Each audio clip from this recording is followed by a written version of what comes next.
జై శ్రీమన్నారాయణ. 5వ పాశురం. மாயனை மன்னுவட மதுரை மைந்தனை தூய பெருநீரியமுனை துறைவனை ஆயர் குலத்தினில் தோன்றும் மணிவிளக்கை தாயை குடல் விளக்கம் செய்த தாமோதரனை தூயோமாய் வந்து நாம் தூமலர் தூவித் தொழுது வாயினால் பாடி மனத்தினால் சிந்திக்க போய பிழையும் புகுதருவானின்றனவும் తీనిల్ తూసాగుం సెప్పేలోరెంబావాయ్. వేద విభూషణ శ్రీమాన్ డాక్టర్ కందాడై రామాంజాచార్యుల వారి తిరుప్పావై 5వ పాసుర వ్యాఖ్యానం.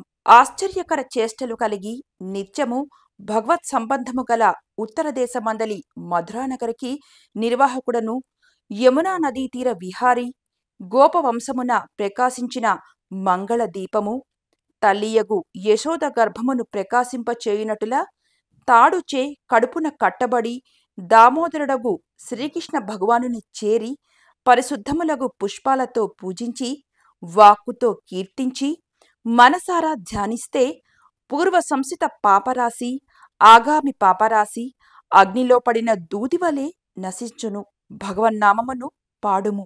వ్రతమాచరించుటకు మన సంచిత ఆగామి పాపములు అడ్డురావా అను శంకను భగవంతుని నోరారా కీర్తించి మనసారా ధ్యానిస్తే అన్నీ నశించును అని తెలిపెను.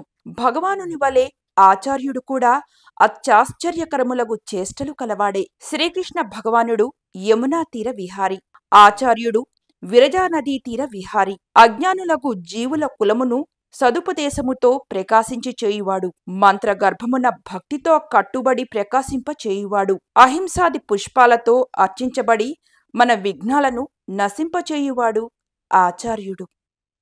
జై శ్రీమన్నారాయణ.